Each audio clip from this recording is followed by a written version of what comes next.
ආයිබෝවන් ඔන්න අද අපි කතා කරන්න යන්නේ Oracle databases වල තියෙන හරිම වැදගත් ෆීචර් එකක් ගැන.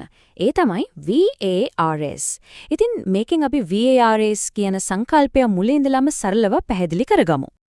හරි, එහෙනම් බලමු අද අපි මොනවද කතා කරන්නේ කියලා. මුලින්ම අපි බලනවා නිතරම දකින්න ලැබෙන real world data problem එකක්. ඊට පස්සේ ඒකට විසඳුමක් විදිහට collection types ගැන කතා කරලා various කියන්නේ මොනවද කියලා ගැඹුරින් බලනවා.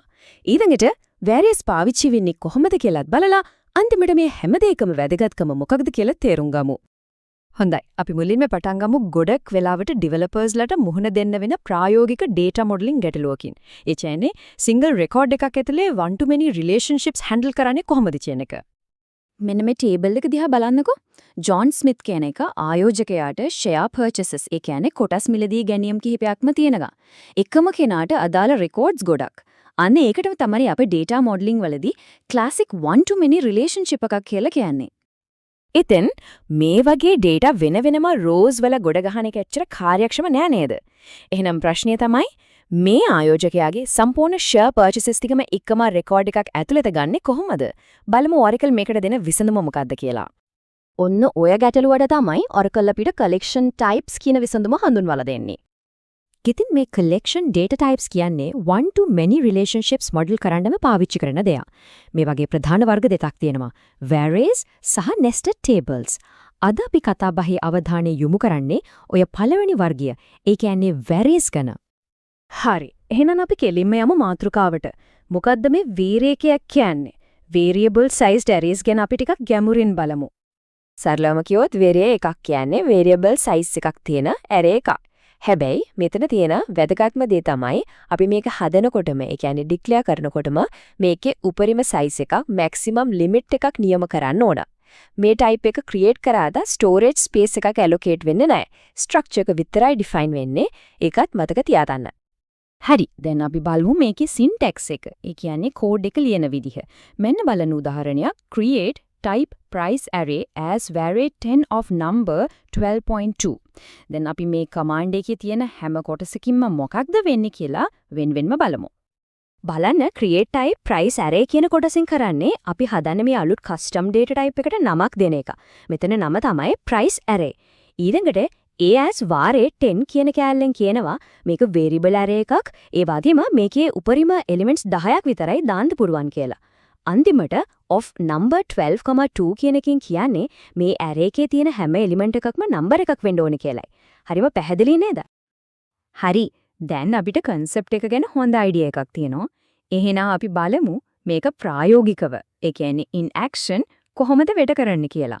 type එක define කරන තැන ඉඳන් data insert කරන තැනට යනකම්ම. මේ මුළු process එකම අපිට සරල පියවර 3කට කඩන්න පුරුවන්. පළවෙනි පියවර variable type එක define කරනවා. දෙවෙනි පියවර ඒ type එක පාවිච්චි කරලා table එකක් හදනවා. තුන්වෙනි පියවර ඒ table එකේ variable column එකට data insert කරනවා. අපි මේ පියවර තුනම එකින් එක බලමු. හරි. Step 1 define the type. මෙතනදී අපි කරන්නේ අපි කලින් කතා කරපු create type command එක execute කරන එක. මේ command එක run කරාම price error කියන අපේ custom type එක database එකේ පාවිච්චි කරන්න පුළුවන් විදියට හැදෙනවා. දැන් step 2 create the table.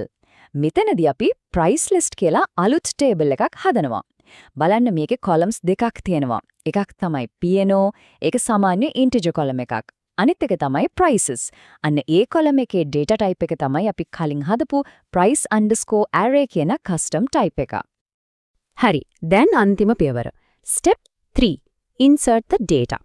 දැන් මේකට data දාන්නේ කොහමද? අපි පාවිච්චි කරනවා type constructor කියන දෙයක්. ඒක හරීම සරලයි. අපි හදපු type එකේ නමම function එකක් විදිහට පාවිච්චි කරලා ඒකට වරහන් ඇතුලේ අපිට ඕන values ටික list එකක් විදිහට දෙනවා. මෙතනදී බලන්න price_r කියන constructor එකට තමයි 2.5 බිඳුව 3.75 4.25 කියන මිල ගණන් ටික අපි දෙන්නේ. නෙමයි. අපි දැන් සාර්ථකව prices list එකක් store කරගත්තා. හැබැයි data store කළා විතරක් මදි නේද?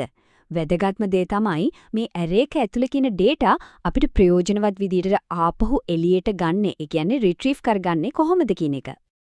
හිතන්න අපි select star from price list කියලා සාමාන්‍ය query එකක් run කළා කියලා. එතකොට මොකද වෙන්නේ?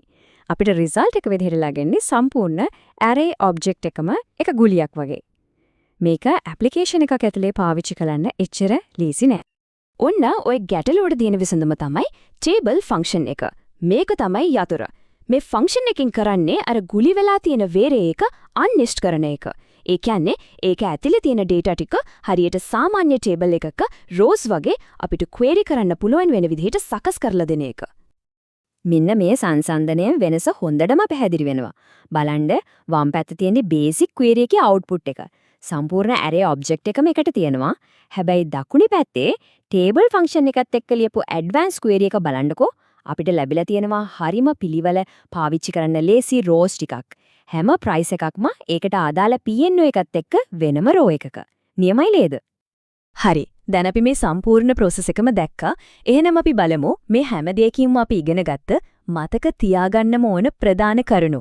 ඒ කියන්නේ key takeaways මොනවද කියලා. පළවෙනිම දේ වැරේස් කියන්නේ එකව රෙකෝඩ් එකක් ඇතුලේ එක වගේ items තියෙන හැබැයි පොඩි ඒ වගේම උපරිම සීමාවක් තියෙන list store කරන්න කියපු ක්‍රමයක්. දෙවෙනි එක මේවා database structure එක ඇතුලේම real world one to many relationships model කරන්න උදව් වෙනවා.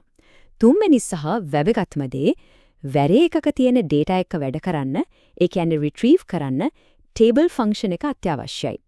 අන්තිමට ඔය table function එක පාවිච්චි කරනකොට array එකේ තියෙන එකෙක් element එක access කරන්න අපි column value කියන keyword එක පාවිච්චි කරනවා.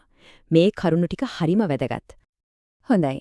BRS කියන්නේ අවුරුද්දක මාස ගණන වගේ කලින්ම සීමාව දන්න lists වලට නියමයි. ඒත් හිතන්න අපේ list එකට එහෙම theoretical limit එකක් නැහැ කියලා. ඒ කියන්නේ ඒක කොච්චර ලොකු වෙයිද කියලා අපිට කලින් කියන්න බෑ. එතකොට මොකද කරන්නේ? ඔන්න ඔය ප්‍රශ්නය තමයි Oracle වල අනිත් collection type එක ගැන කතා කරන්න අපිට පාර හදන්නේ.